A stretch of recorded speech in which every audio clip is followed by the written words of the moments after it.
Hello, hello, and welcome to the UpSet podcast. I am one of your hosts, Latasha Hewitt, but you know I can't do this alone. I need my crew with me. Here are my fellow upsetters. What's up, guys?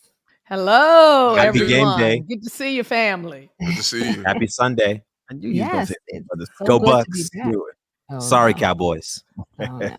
Oh, no. He's going to start something already. Well, I guess I should throw in Go Eagles, right? Amen, had Charles. to, right? Amen. They plucked all of the Falcons today. Uh-oh. They really did.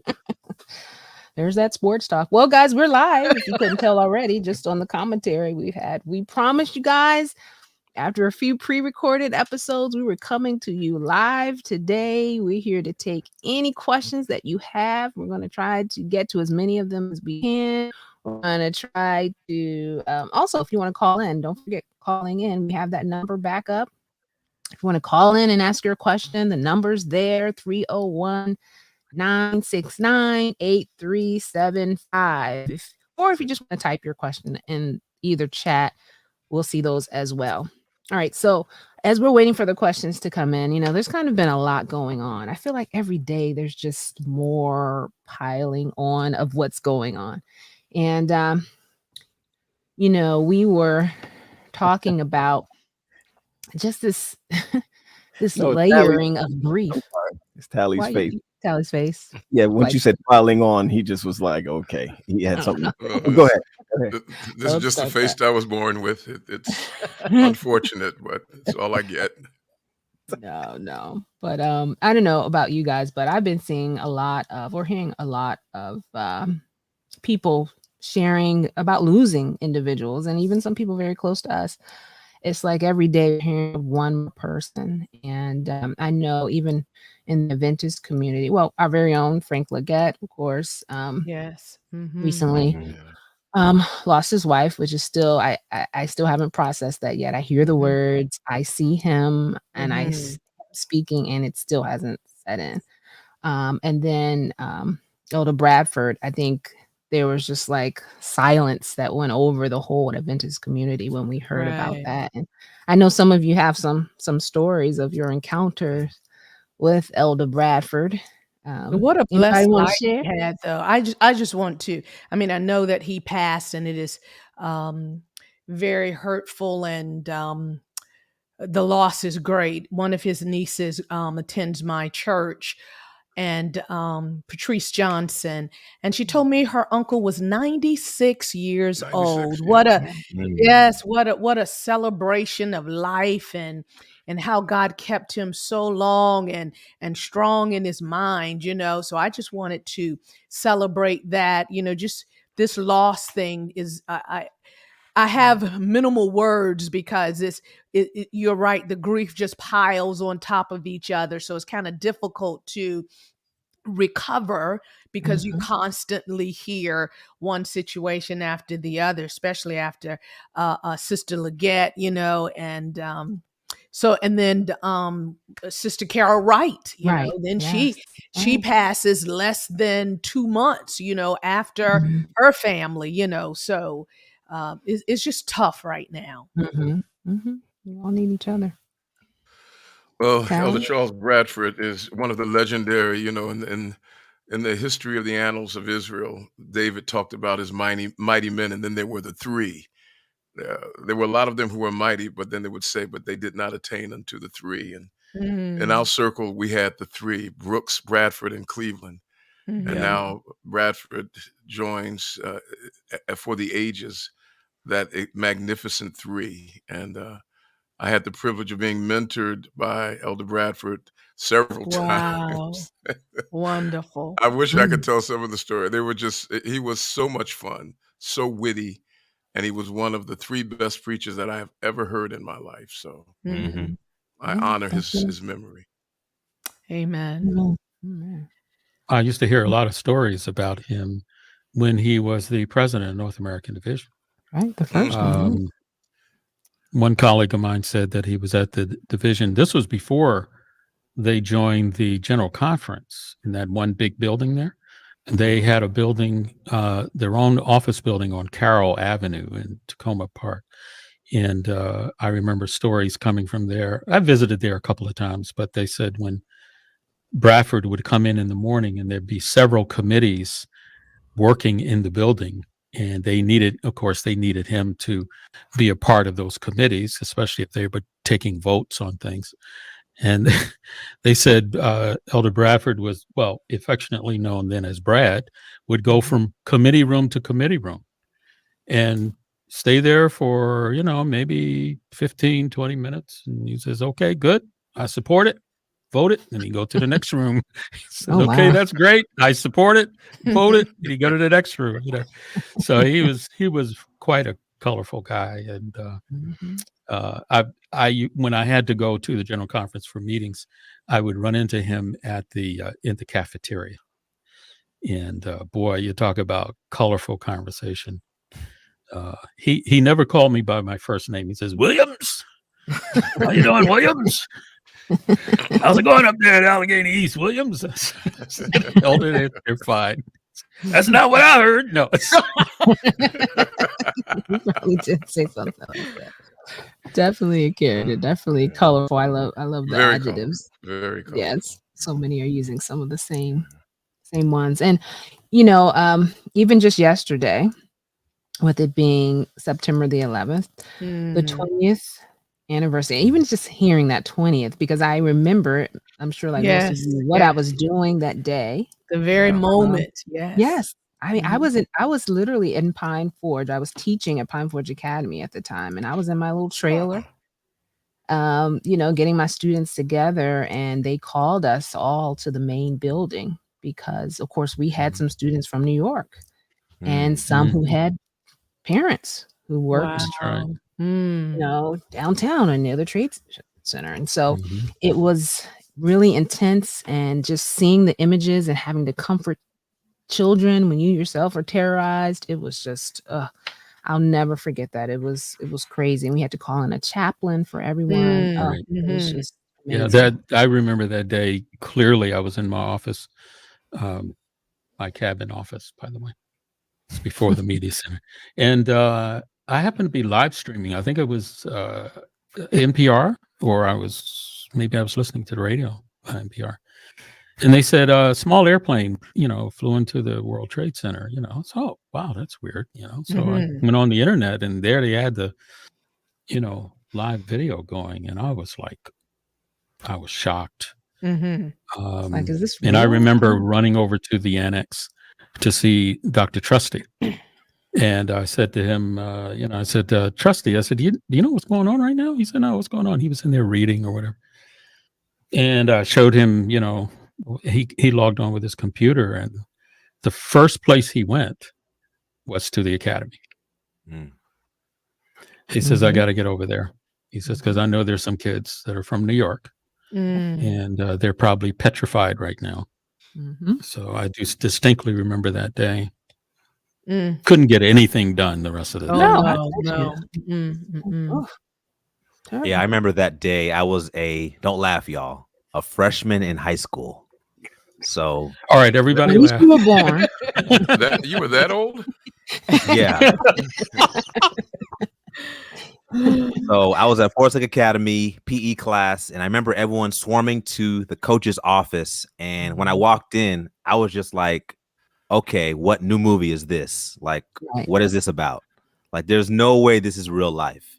And we just sat there for like an hour just watching the image over and over again, like we didn't see it. Like we were just frozen and in awe. And I honestly don't remember the rest of the day. I don't. I just remember that moment. It was a rough day. But the rest of the day was just, I don't know what happened. Complete wash. I remember everything that happened.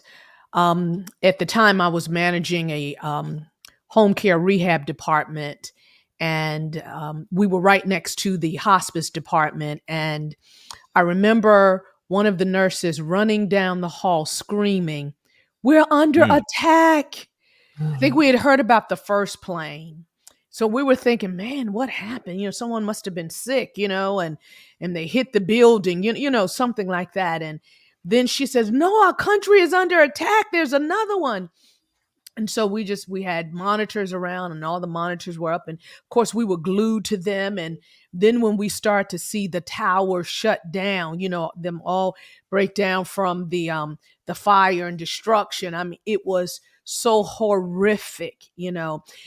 And then one of our church members had a family member there and lost the family member. It was just so devastating. How do you comfort people, going through such a crisis like that?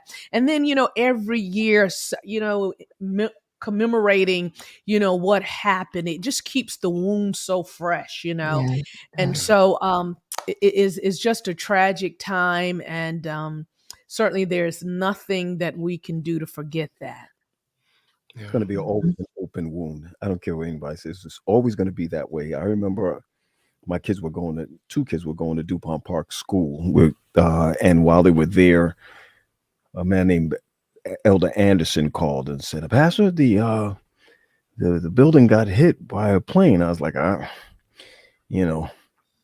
it's a no-fly zone in Manhattan anyway. You know what I mean? So I don't know what a plane would be going through there. You think it might have been? I thought it could have been a Cessna or one of those. That got away.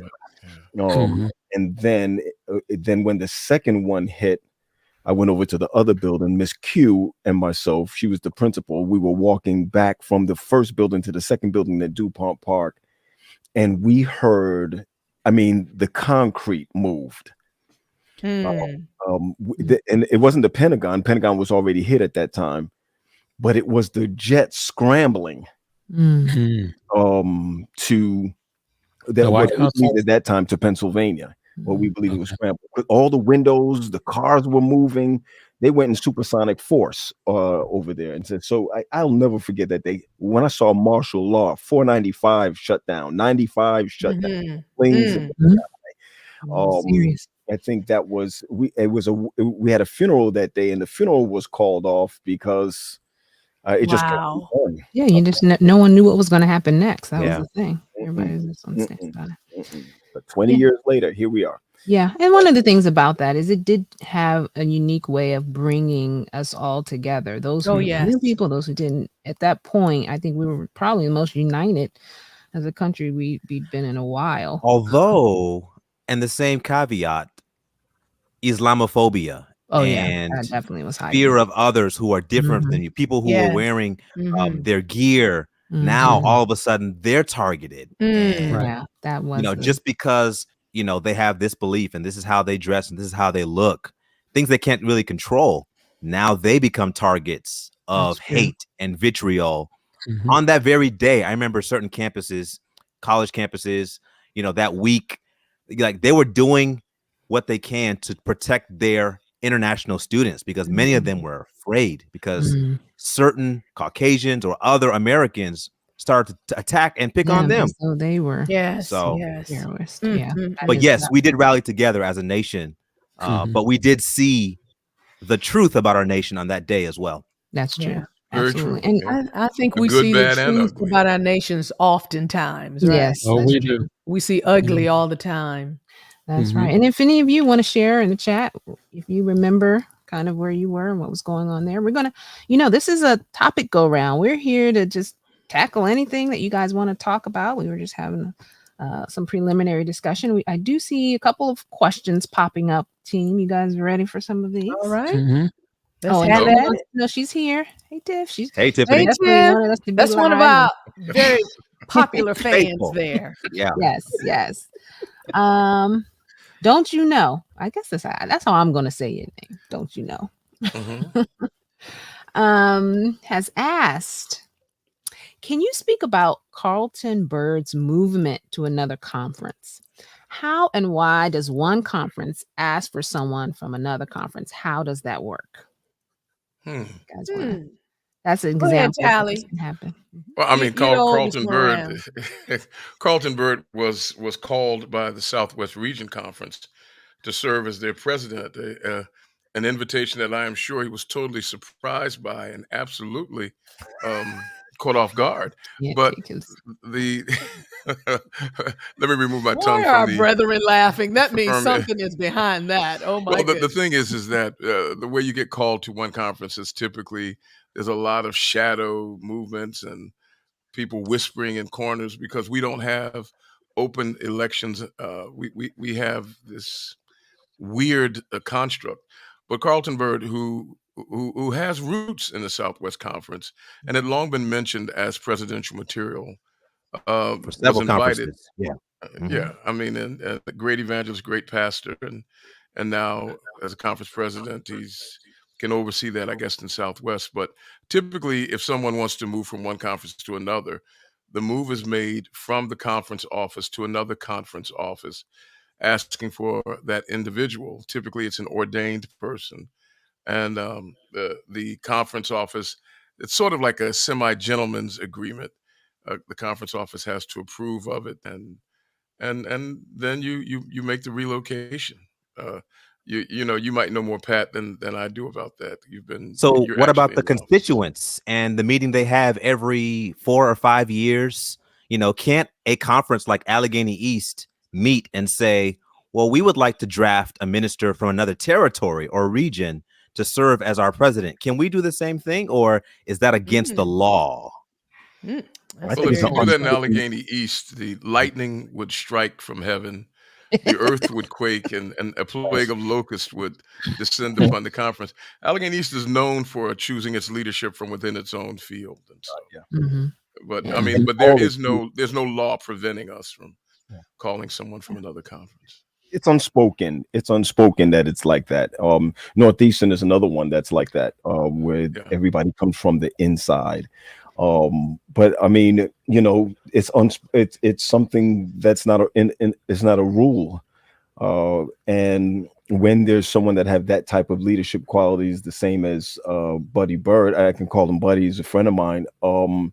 He automatically hits the floor running in anything that he does, That's and true. so he's not the type to wait on anything. It's something that God has given him to do, and that's on the presidential standpoint. On the pastoral standpoint, it's they kind of they do talk to each other. Presidents talk to each other before they come over. Because sometimes you come over with debt, sometimes you come over with baggage, sometimes sometimes a fresh pair of eyes can see something that people, and you're right about it, a fresh pair of eyes can see that.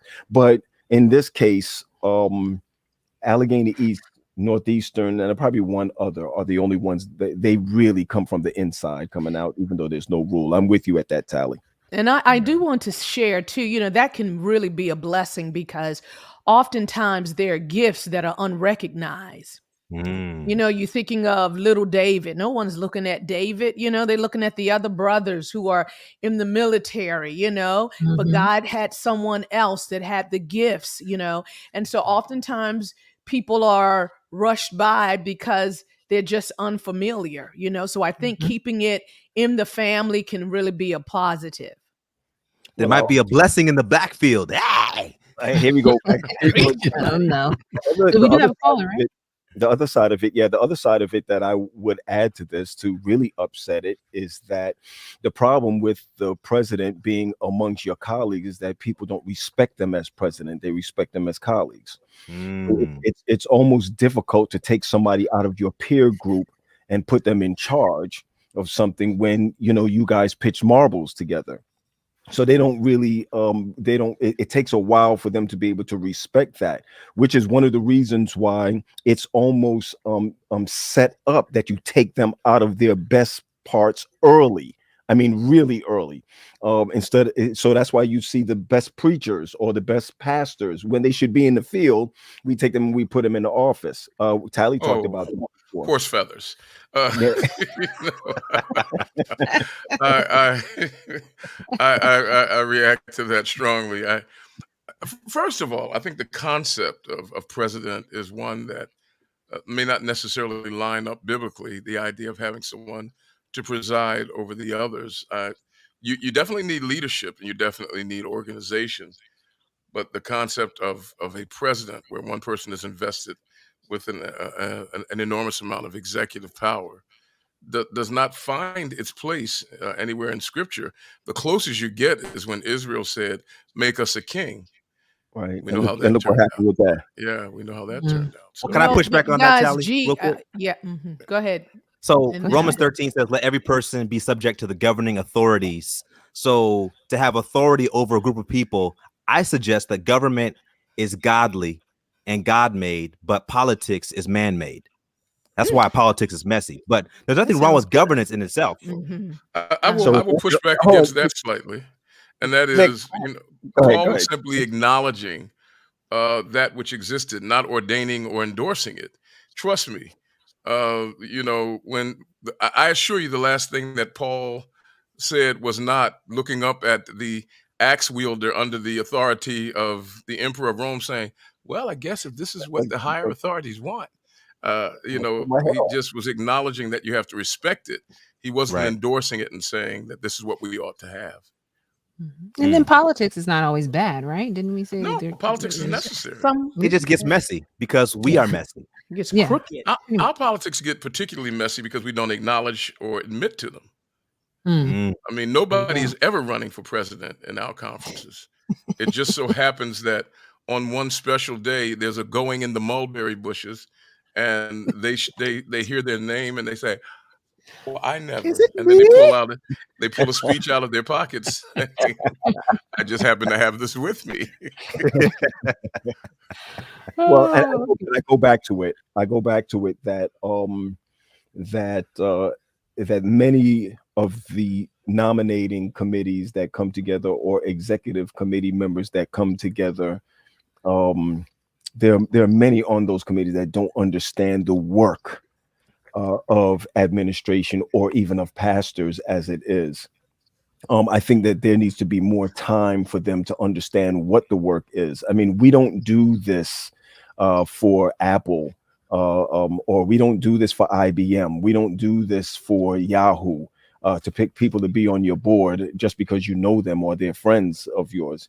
You have people who understand what this is all about, and in picking a president, let's not just say a president. In picking administration, you got to be able to pick someone who understands the people. Especially, you got to understand the pews before you understand anyone else. You understand the pews, and then you understand how it is that the pastors are supposed to be accountable to the pews.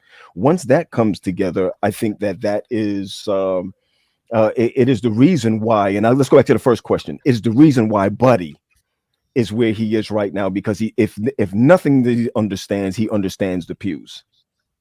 He's a competent leader. Sure. He's competent in almost anything he does. Anything. I mean, or he won't he's a touch musician. I mean, he's a very talented person, and I think that he might move the needle some when it comes to being an activist president, where he's going to evangelize, and he's competent. That the personality of being competent does not necessarily sanction the construct. That the Bible speaks that the church is given spiritual gifts for its leadership and its administration, and those gifts are to be appointed as they are needed.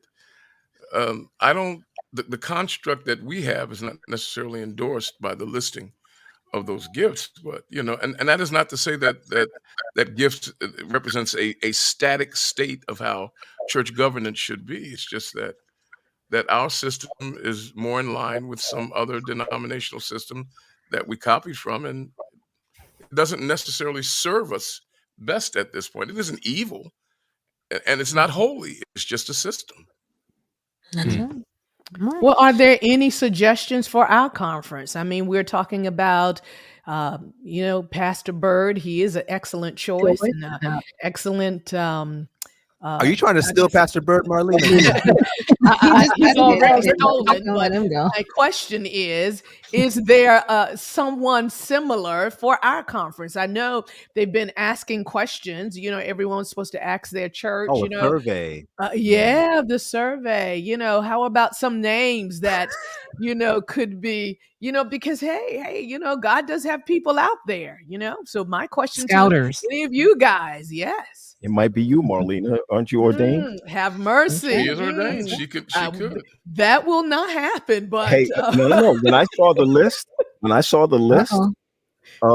I Quit could it. think I think you fit the majority of Quit the it. list.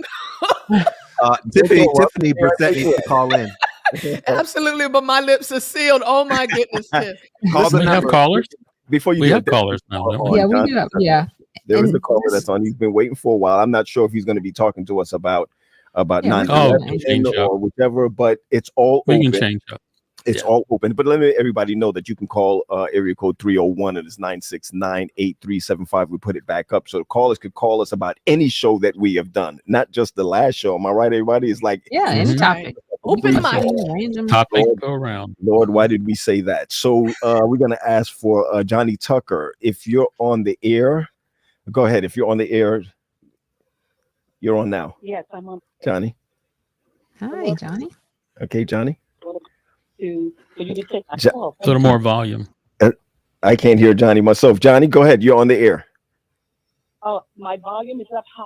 Can you hear me? I can hear you. Go ahead, please. Okay, praise God.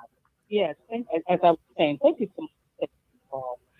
There were 2 points I wanted to make. I truly appreciate this broadcast. I really do. And I wanted to when you all did it for them. There were 2 points I wanted to this being the first. It was truly a wonderful hearing about elder. Okay, hold on one second. Yeah. One second, everybody. Let's do this. Sister Tucker, what we're going to ask you to do is we're going to drop your call and maybe call try back call it in. back in. I heard what you're saying. She has 2 points that you'd like to make. Mhm. So go ahead and drop the call. Call us right back, and I'll make sure to pick yours up first. Okay, I promise you that. Yeah, I'm sorry about that. I'm not sure where She she could is. be on his cell phone. Yeah, could be on the cell phone and close by, but I know she's talking about making 2 points. Hold on, let me see if we can bring her back on. Okay, hold on. Go ahead. Go ahead, Johnny, you're on the air. Yes. Praise the Lord. Go ahead. Thank you for your faithfulness. Uh-huh. Yes, I was making the point of when you were speaking of Elder Fordham and Barry Black, when a sister called in to say that she remembered when her daughter was molested on a submarine, and those 2 brothers stepped in to get her daughter off that ship. That was just profound. Oh, yes, I remember that. That just blew my mind. I remember that. blew my mind. Awesome. Praise the Lord for that. Mhm. The other point that I wanted to make was from last week when you were talking about the government and how the church is run. Okay. There was something I took note of a few years ago.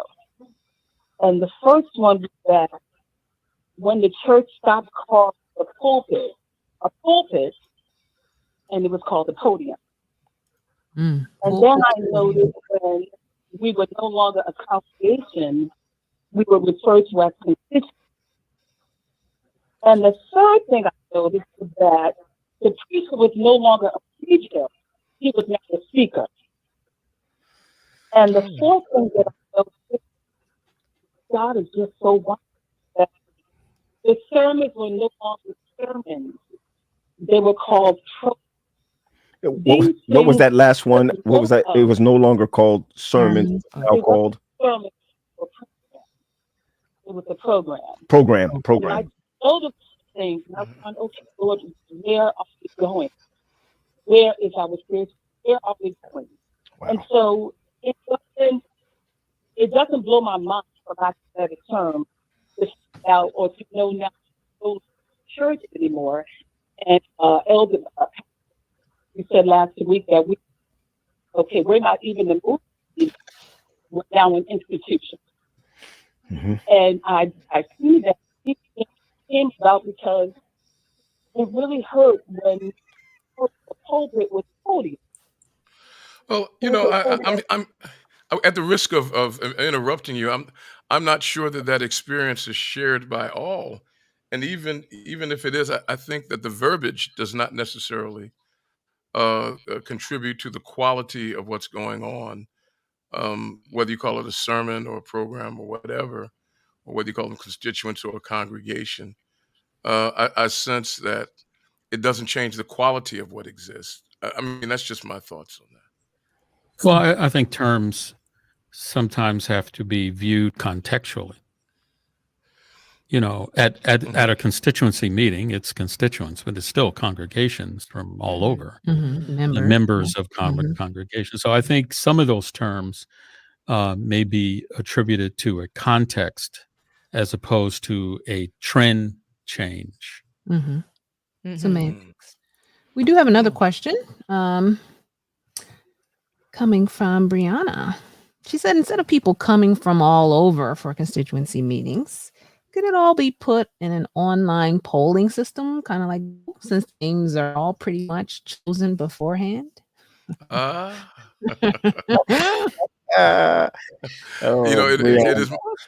it was my privilege a couple of years ago to perform the wedding of Brianna, and so Brianna, my dearest sister, the unfortunate truth is that these things are not officially chosen beforehand when these elections are taking place. The reality is that people know whose names they're going to bring, but the process is that they're really, you know, except for in those cases where the nominating committee has put a name out beforehand, things can change on at the floor if the floor decides to put it back, and so you have to have live, active discussion, and so that would be hard to do online. Yeah, but that is tempting, though. And by the way, it has happened. It has happened that whatever the nominating committee have chosen has been turned around, and we've seen it happen in different conferences that they'll stay up 2-3 o'clock in the morning to make sure the white smoke comes out to who they want it to be. Was there blood on the floor? Not on the floor. It's in the back. It's all the way in the back. Oh, okay. Actually, I think the longest constituency meeting I was in, it started at 9 in the morning, and we didn't leave the auditorium until 12 midnight. Or as some conferences would call it, you had an early day. As some conferences would call it. Oh, yeah. I think we have for you Bible scholars from Charlotte. Was Moses the first prophet appointed over Israel? He was considered a prophet. Moses was considered a prophet. Yeah, he preceded. But God was still in charge. Yeah. I mean, was Samuel the first prophet? It's a good question. Things that make you go, right? They were both called for sure, Yeah, for different functions in different seasons. Well, I mean, Moses preceded Samuel by quite hundreds, by centuries, and so so you would have to say that Moses be the first prophet, because Israel was not really and truly Israel, I guess, until after Sinai. But so he would have preceded Samuel by some. So I cheated. Would it be Enoch? Be the first prophet of Israel? No, Israel. Can't have an Israel until after you have a Jacob. Yeah, right. You're right. You're right about that. Abraham? Right. Abraham? No, Abraham, Isaac, and Let's ask Charlotte. Israel. Ask Charlotte to take this to the seminary. We ain't dealing with it. And this was what reminds me of is when we watch those little kids in Bible Bowl. That's what I was thinking about too. I was just thinking about that. I just leave the room every time like I'm out. I ain't even. All right, we like your challenges, Charlotte. We like your challenges. We did say any topic, any questions, so she's throwing it out there. She's like, those pastors don't know anything. All right, Tiffany had a question. Will it be on the website? Will constituents be able to suggest names? This is referring to the survey. I think she's referring to the survey. Now, the survey, I took the survey because just to make it clear who received the survey, because I saw that question a little early. We didn't get a chance to address it. They're pretty much. You might want to clarify what the survey is. For survey. Thank you. The survey.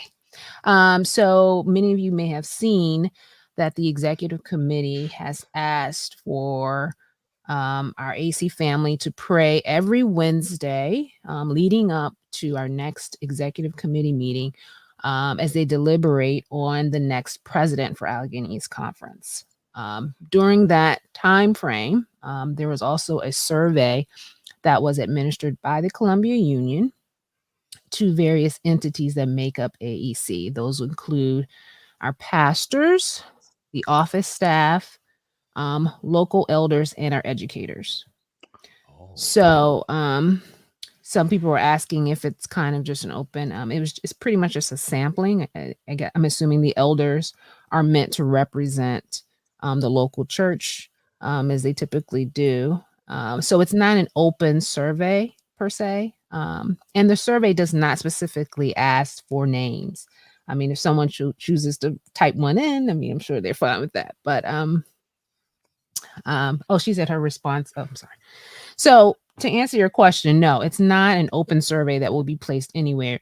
The Columbia Union is administering the survey, and those who receive it can take it. And that's pretty much, and that will be shared with Tiffany said, where is the power? A few episodes ago, we talked about the power that the people have on the bottom. Yep. Where are the people in this process? Well, I think that comes from our representative. Yes. Remember, Charles, you said that we have a representative type of democracy. So you have representatives that's supposed to represent your voice. So Marlena, let's play this game with Tiffany really quick. Our fan. She goes to the Church of Germantown, right? If she wanted to really get a name going there, who would be the next person that she can talk to coming out of her area that's sitting up on that throne? Well, her area leader, her pastor, her husband, and then the area leader, and also it's not her pastor. Huh? It's not her pastor. Her husband is not her pastor. Yes. But would it be her pastor? Well, I mean, oh my goodness. There is a no. He can certainly represent the church with nominees. So the area leader. Yeah, go ahead. Delaware Valley, and there is a lay member, right? Delaware Valley. In this case, it's Donna Springer. And so that's why it's important to know. Donna Springer represents Okay. Delaware Valley. The reason why I said, Marlena, that I would bypass the pastor, and not to say just to go ahead and bypass the pastor, is because really that area person, Donna Springer, is to the people. Correct. Right. But does everyone know how to contact Donna? Is it? Well, that's why we had the show. That's the reason why we had the show, so that they could recognize how could they move from their pews to who their representative is, and from their representative straight who's sitting on that same committee. So that's the reason why I played that game just now. I mean, I mean, it was a good game. So she'll understand that's who she needs to go through. Right. I think there's a responsibility for us pastors, though, to get that information out, because I know I don't have Donna listed. If there are any suggestions, that you have for the conference, contact, this person who sits on the executive committee. So I think we have a responsibility to get that information out. Let me give you Donna's number, everybody, real quick. That is not the executive committee is on the website. Yeah. And their designations are with their names, are they not, Latasha? Now what I was just thinking about as we were talking about this is, every executive committee member has an AEC email. And that is one of the things I think I need to check back. I don't think that we have their email addresses on the website, but that's something that would be I guess important for those who would like to reach out to those individuals. Yes. So based on our structure, the way it should be is that all constituents represent, all the constituents of the conference should funnel their preferences to their representative on the executive committee. And then the executive committee reports, that representative reports that to the executive committee. So I think based on our structure that as far as the constituents are concerned, those representatives should be right up front so that individuals can contact them. Indeed. Yes. So take heart, Allegheny East constituents. You have a representative. Just know who they are. That's right. Be bold enough to express how you feel, and absolutely they will take your request not to God but to the executive. Well, hopefully. We'll then take it to God, right? Then it'll go to God. Yeah. Please let God be in there somewhere. You know what? Let me just tell God is in everybody this. I need to say this. The phone number is 301-969-8375. You don't have to say what your name is, okay? You don't have to say your name. You can say your name is Bob from Tally's house, where he takes care of all those people. You can go ahead and do that. You don't have to say if there's something that you want to say, but you don't want to get your name, when the producer answers and says, "What is your name?" just give him a fake name. So call us real quick. And the number is again 301-969-8375. Call in. We want to hear what you have to say. And if it's like something we don't want to hear, we'll just hang up on you.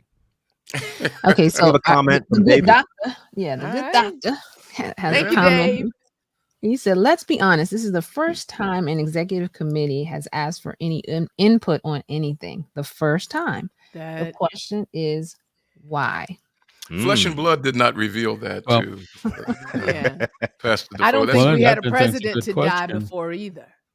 Yeah, but the point is still made that the executive committee Very good point. does not reach out and say, "Hey, let's have some suggestions."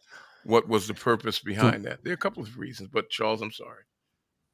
No, I was going to say that's a good question, and it for me it speaks to the way the executive committee operates, and the representatives on the executive committee who represent the individuals in the pew should be the ones asking the question to the pews, reminding them that they are the representatives on the executive committee.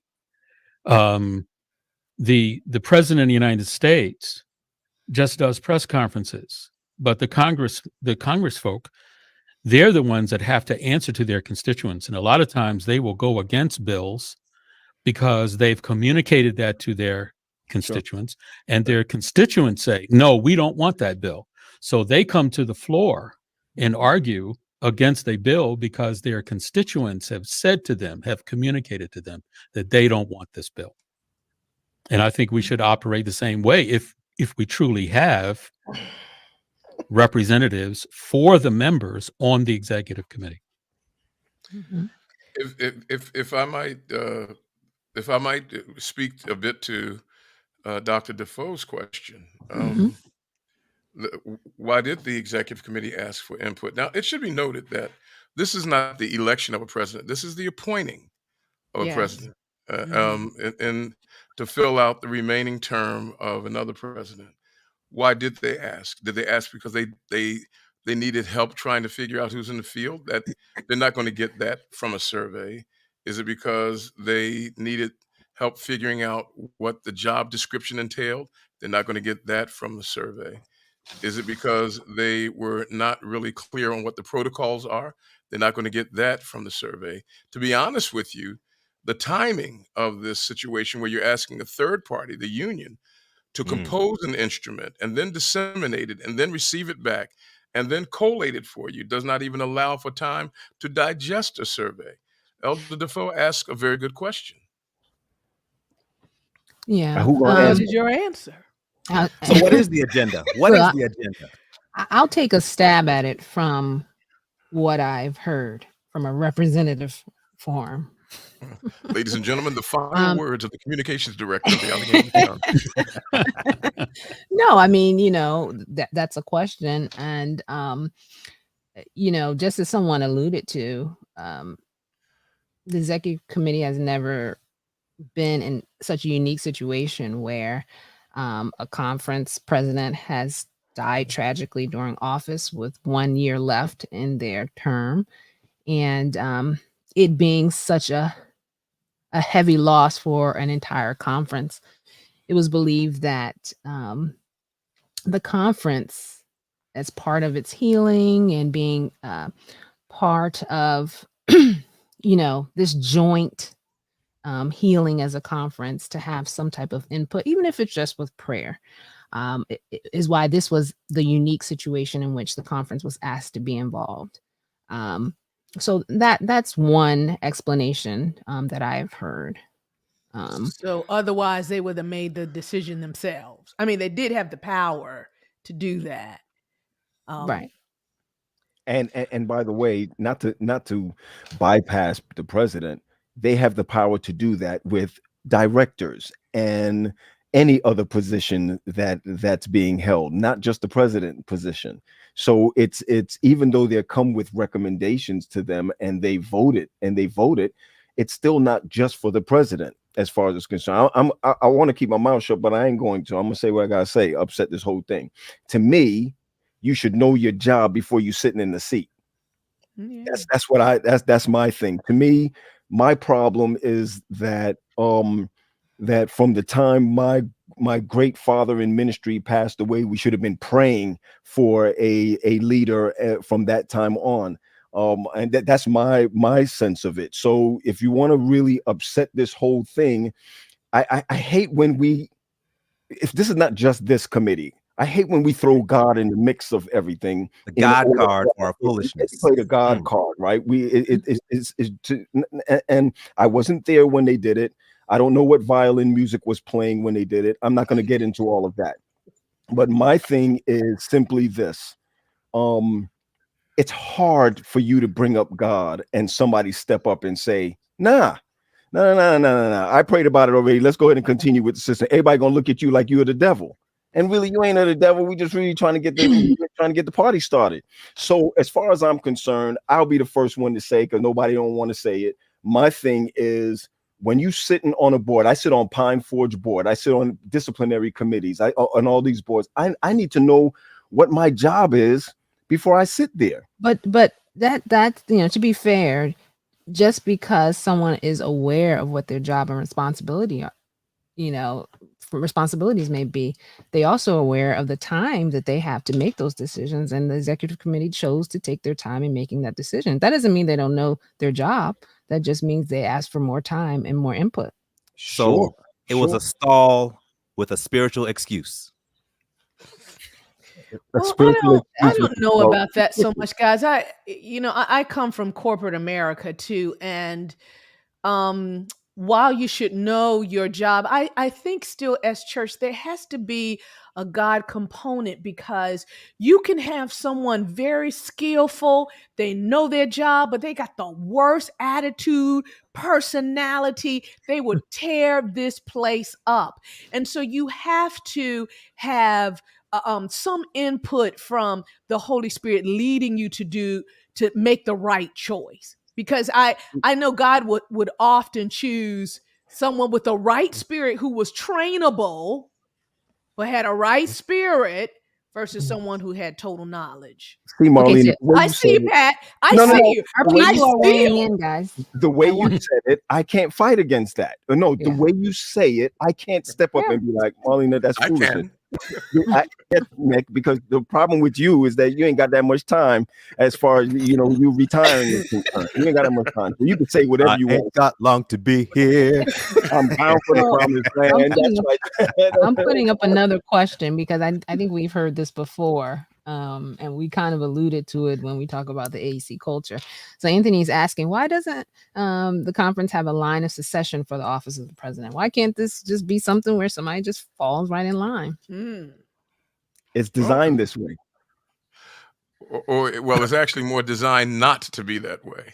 I mean, but it's. I mean, to be honest with you, it's executive committee could have done that. The executive committee is giving a broad level of latitude in this instance, and they could have said we will just operate from the perspective of succession. They could have. I'm not saying they should have. I'm just simply saying they could have. What they chose to do was to say. I mean, I wish that they had said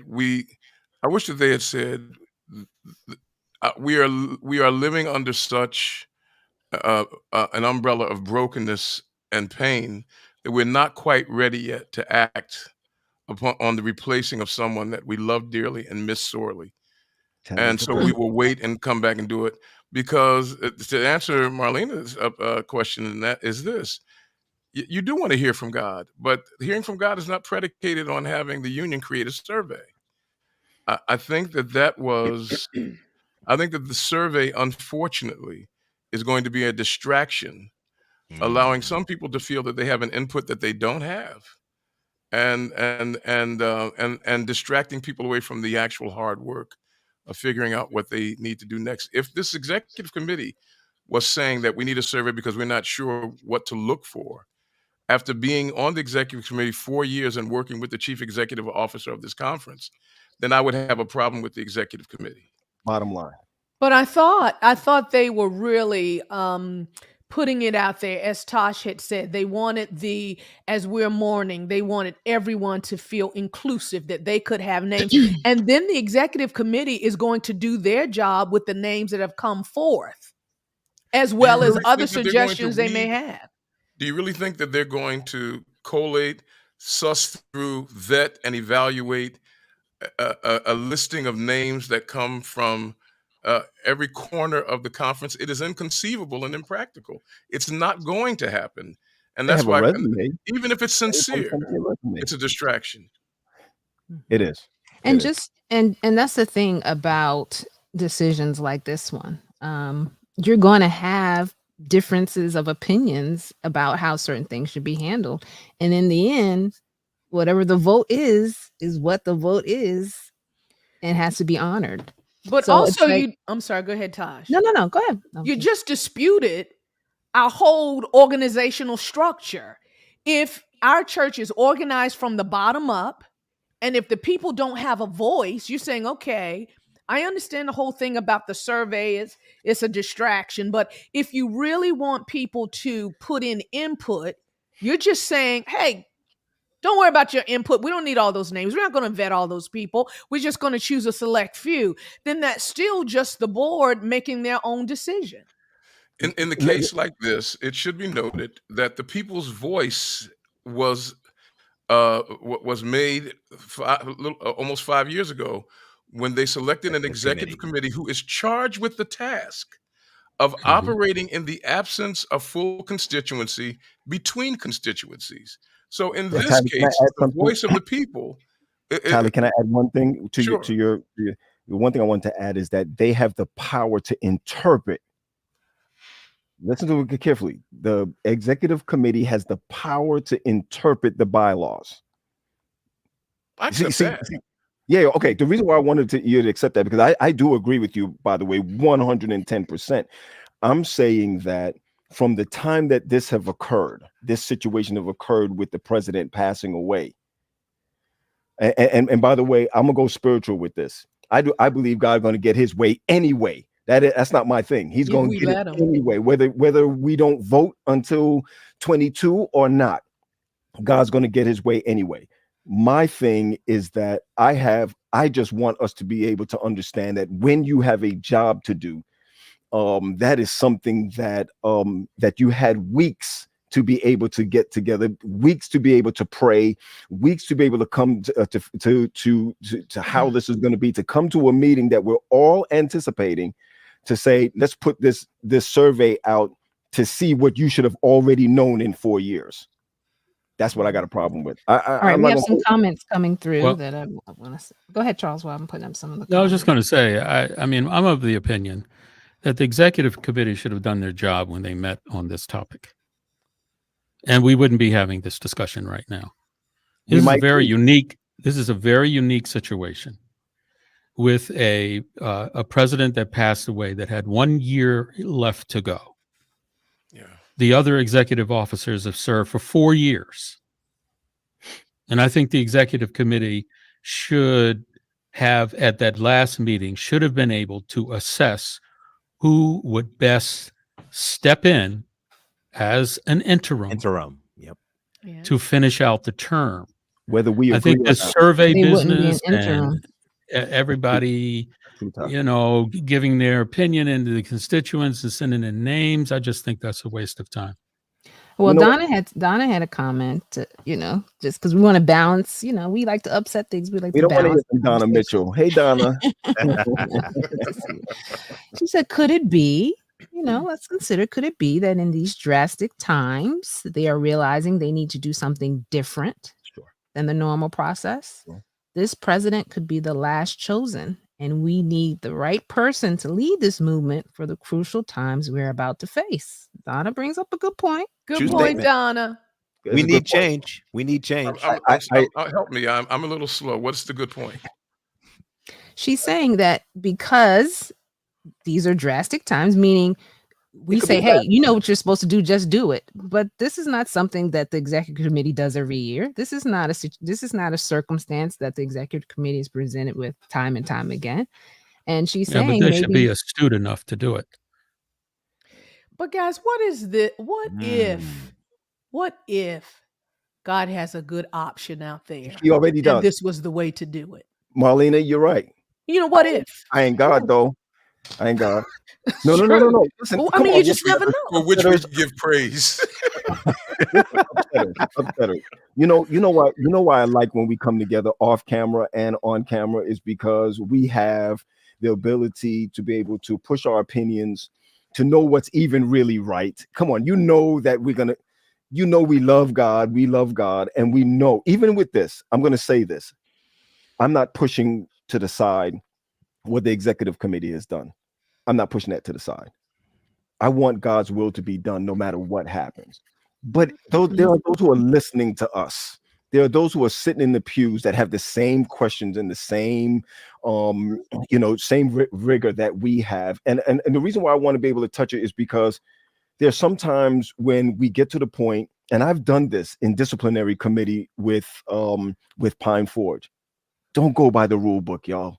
Let's just pray for this kid, right? I mean, we have done. Come on, I've done it. So I'm not going to be the one sitting back here talking about, the executive committee is this, that, and the other, because I've broken rules to save a kid before. But my thing on the other side of it is we play the race card. You know what I mean by we play the race card. We've seen the race card be played. We've seen the spiritual card be played. I've played it as a pastor. I think that no matter what God does in this situation, his plan is going to come forth either way it goes. Now, let me just speak to Donna. I do believe we're in the last days, Donna. I know Donna personally. I do believe we're in the last days. And GP said it. When we're picking a president, it's not just for a year. It's for the time that we live in. When we come back together in 2022, we will be picking it for the time, someone who's ready to handle not just the pandemic, but our children, our education system, the change of what's going on with women being ordained. All of those things need to be the entire region. Yeah, everything needs to be on the table, not just what I saw, because what I saw on the survey, Tally could be the president. Marlena could be the president. No, really, I'm not trying to be. We should have a pool of people. And if Latasha was ordained, I'm not trying to be funny. If Latasha was ordained and she went out there with her blue and red and white flags and say, I want to be the president, she could win based on popularity. So what is it that we're really doing? We need to go with the Thummim and the whatever, what it is, Nick? The Urim and the Thummim? And just ask God what is it that he wants, and we go ahead with it. Okay, I don't want to overlook some of the questions coming through. And I'm going to scroll back up here because don't you know? I asked a question. What is the job of the vice president if he does not take over for the president until the term is up? So this is almost that going back to that succession, assuming, that, okay, the president's no longer there, just like in our United States government.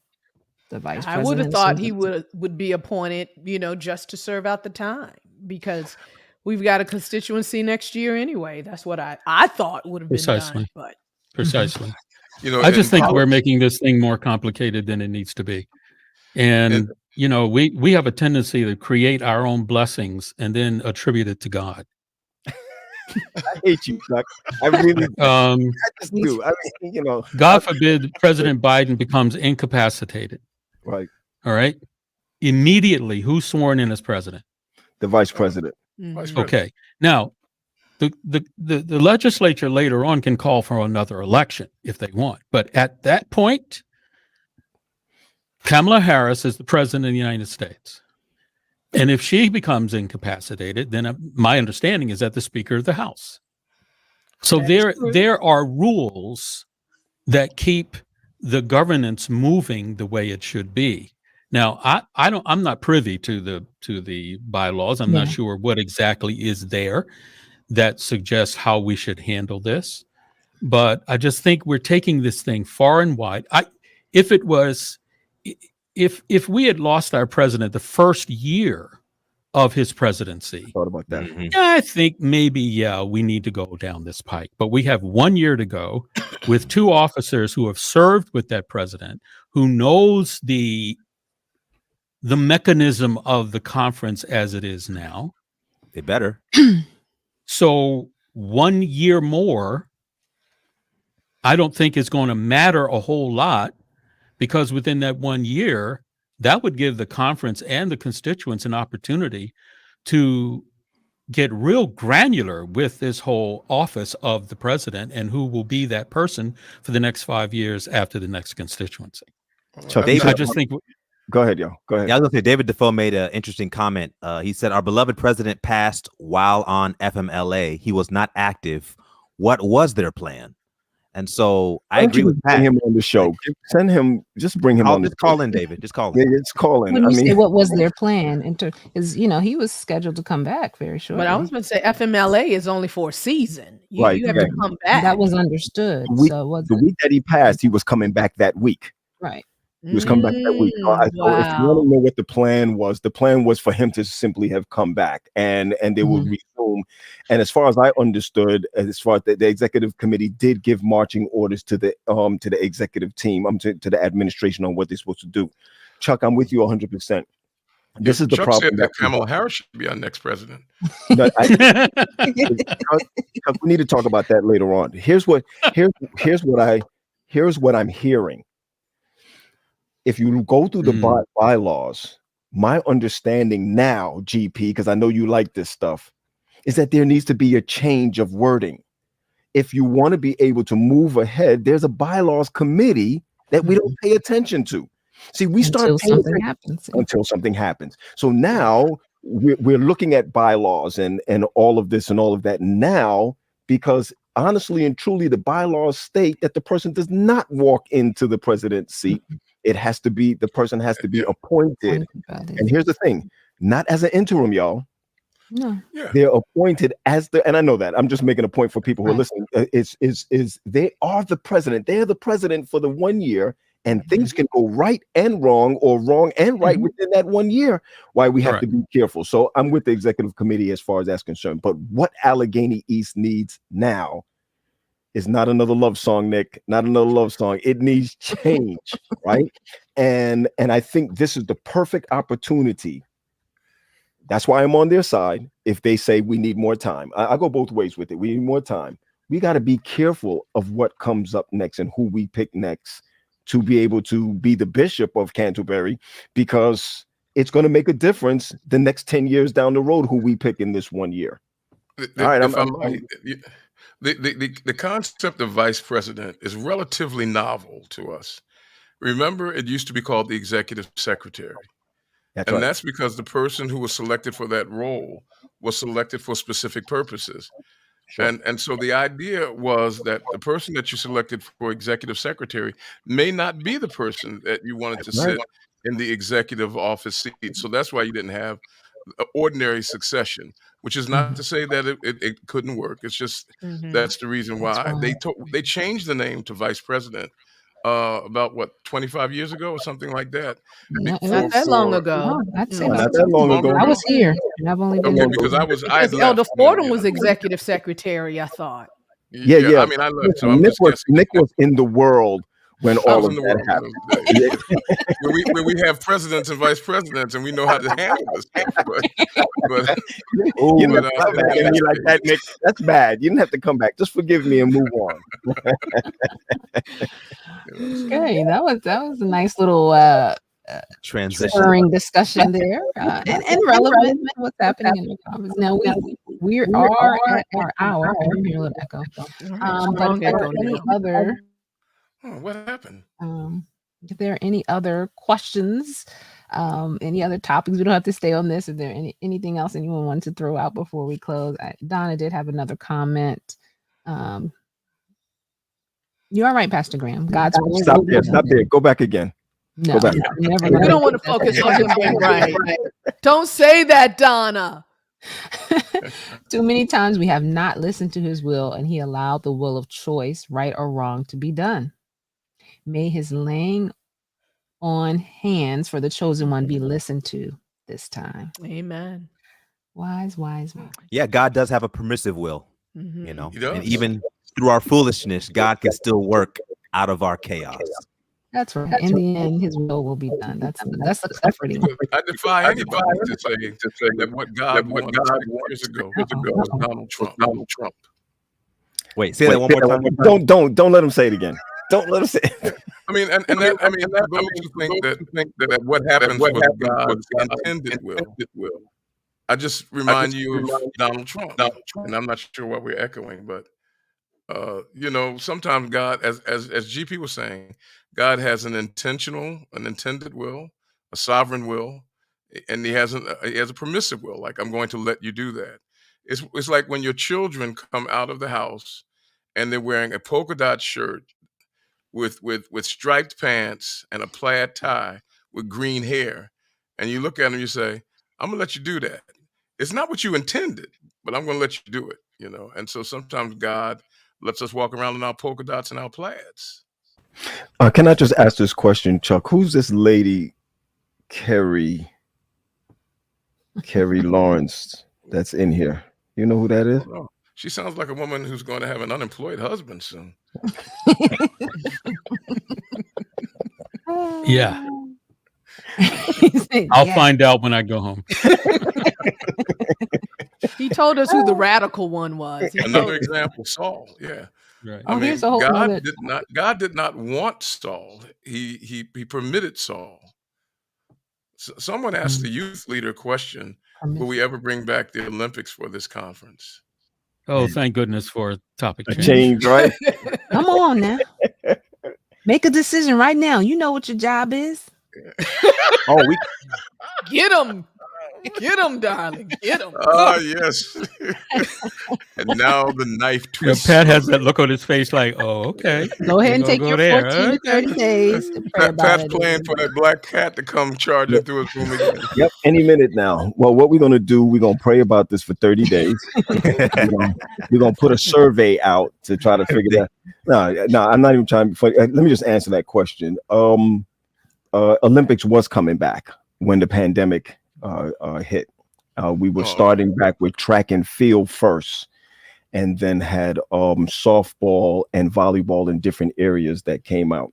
But Olympics is not something that run like a season, like basketball seasons and so forth. They're like done in tournaments. It was supposed to happen, and of course, it got shut down based on when we was getting ready to start with that. So I'm going to let you know this: Olympics is shut down. Sports, all sports, basketball, otherwise, is shut down from the conference office.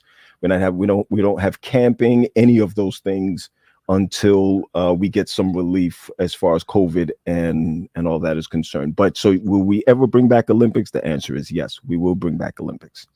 I will be ready to participate in the Chubby Fellows watermelon seed spitting contest. Our next Olympics will be the constituency session in 2022. Paulette Lucas, Enjoy the show. Paulette Lucas King said, "What's wrong with Kamala Harris being president?" I think she'd be great, except that she's not ordained or Adventist. But other than that, she could work. Other than that. So Yeah, I would love to see my president in pearls. I'd be all right with that. Pearls and chucks. Mm-hmm. Okay, so this has been fun, guys. We've just kind of been reading comments, responding to it. I know Tiffany says we should be live every week, and we do wish we could be live every week, unfortunately. Answer Anthony Daniels, please. Answer Anthony Daniels right now, and we're going to give that to the producer. Go ahead. Oh. You need 30 days for that or what? No. And you know, we talked about this. I know some of you have just joined us, but when we first came up with Upsetters, I it really stemmed from this Upset the Fruit Basket. You guys remember playing that game as a child? Any of you guys out there at church? No, we're from We didn't do that in North Philly. We were happy to get in the house. No. We were happy to get in the house without getting caught. I say that, Governor, upset the fruit basket. So we played hot bread and butter where we whooped your rubefacient rind.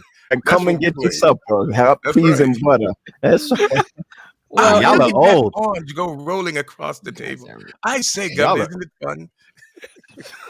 I'm lost. I'm lost. I'm from South Boston, Virginia, but we used to play that for AY, upset the fruit basket. Well, it wasn't AY, it was more so social. So everybody was a fruit, and then somebody would call out a combination of fruit, and those people would get up and try to mix up seats. But in the end, you had to be settled. So the whole concept for this show is sometimes we get into these heated back and forth discussions, but in the end, we all sit down, take our seats, and you better not say that everybody was a fruit in my neighborhood and say we're gonna have a game. Yes, there you go. Turnover. Yes, you're gonna have a real problem in my neighborhood.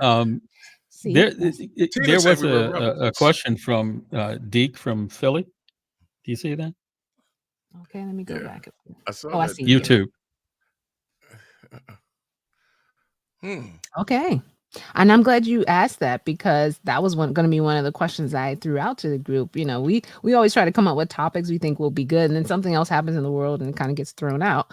But he's asking, will there be show topics discussing the Biden vaccine mandates, liberty of conscience, and how it impacts the church?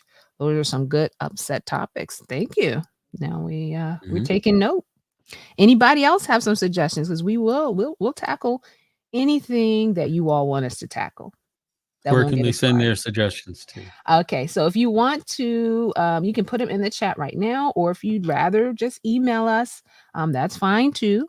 upset@aecsda.com, and we'll deliberate over these suggestions of topics and give you the opportunity to comment as you've done today, to call in and give some of your opinions as well. The upsetters, we're here for you. We want to get upset about the things that you're upset about, and hopefully answer some questions or reach some level of understanding regarding different things. Okay. I just had to put that one up. Fired. We are now looking for a new director for our youth and children at the Allegheny East Conference. Sending your resumes. And we have a survey that we want to send out. There you go. The survey. We'll never look at surveys the same again, will we? So Denise, don't say the S word. Have you considered making this a weekly Sabbath afternoon program? I think it's a great idea. On Sabbath with Tally? No. Yeah, but when we prayed about it, Denise, the Lord said, I thought I told you to rest on the Sabbath. And Denise said, I'm sorry, God trumps your suggestion on that one. No surveys. No surveys, please. I'm with Hobson on this one. We're with you, Joe. Pat, that's a t-shirt you're gonna have to make. No surveys, like surveys with the X through them, right? Listen, I got some real good. I wasn't looking at my personal phone. I got some real good questions that came in. We're gonna have to wait for another time. I can't even get on some of these questions that came in. Y'all should texting you directly. Directly, put it in the chat so everybody could see it. You could have come with a fake name. This thing would have gone absolutely ballistic, man. We will protect your identity. It's okay. No, we won't. Look, if we got to be out there, you got to be out there with us, right? Right. Put it all out. Let it hang. Wait, I'm sorry. Oh, nice. William said working. Yep, working rest on Sabbath is a good topic. Can I just say this really quick? I think is she sending signals to her husband, telling him? Let me put it up again. One more time for you, Carrie. Just so you didn't get Carrie's. You didn't get Carrie. I don't want to get in anybody's marriage or anybody's way. But I think she's telling Chuck to come home on Sabbath and stop serving the constituency. You know what? He said, "You know what? Yeah, that's another show." Yeah, that's the uprest. The uprest. No, seriously, that is another show because Sabbath keeping has gotten pretty wild here lately. And let the folks know that it's okay to have Sabbath sex too. Okay. Right. Oh my goodness, see? GP, you're young. You're young. Come on now. Let's talk about it. GP, talk about it. We'll talk about it. Chuck, bring that up, okay, when you get a chance. I'll make sure that I quote you when I get caught in that situation there, GP. As long as you have a wife, Tally, you should be fine. Okay, now there is that. So this is why they have this question for you, Marlena. Are you also a psychologist? Pastor Marlena need a psychologist. No, darling, I'm a physical therapist and a pastor. All of the wisdom that you hear coming from me is from God, but they don't want to hear me, Charlotte. They don't want want to hear. I thought they were asking, did she need a psychologist? I think we ought to take a survey as to whether we should do topic go rounds in the future. I know, right? This can get a little wild, right? I have a better. This is starting to look like the green room before we come out. So, so producer, can we end right now before somebody really gets fired? Because I really do think Marlena is about to get fired. That's why I'm still licensed as a therapist. I got my backup. Hey, you better have your options. I hear you. Go ahead, sis. This has been great, and thank you guys for those who suggested topics. Keep them coming. You know, we'll knock them down one by one. We want to talk. And we really want to talk about the things that are important to you, the things that aren't often talked about, even in your immediate church family, because we all have had those parking lot conversations after church.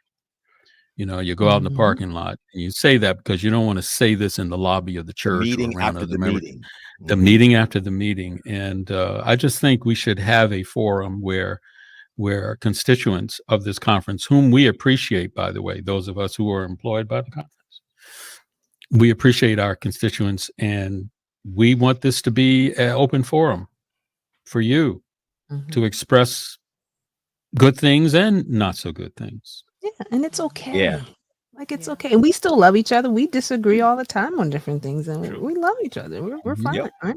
And I think it helps you to also see another side. You know, sometimes we have our mind stuck in one direction, and then, you know, we're able to see another side as we discuss things openly. We have a strange and wonderful relationship. Pat is strange, and the rest of us are wonderful, and that works for us. And on that note, but no, thank you guys so much for participating. Those who had questions and commentary, and you know, we always like to end on a high note. And you know, Mark McDonald, he's reminding us. See, Jesus prayed all night before selecting the apostles. That's right. And before replacing Judas. And so if he says if the executive committee makes the executive decision to seek more time in council, he's going to do what they asked him to do, and he'll be praying for them and the process. There you go, Mark. Where there's no counsel is the people fail, but in the multitude of counselors, there is wisdom. All right. Thank you for that. That's sobering closing remark. Guys, thank you for hanging out with the upsetters tonight. We will see you back here next Sunday at 6 p.m. We're going to look at some of those topics that you threw out there at us, and we'll let you know what we're talking about. All right, team. Anything else before we go? Stay safe. Take care of yourselves and each other. Grateful for every day. Amen. Right. That's right. It's been real. We'll see you guys next week. Bye, family. Everybody. Bye-bye. Yeah.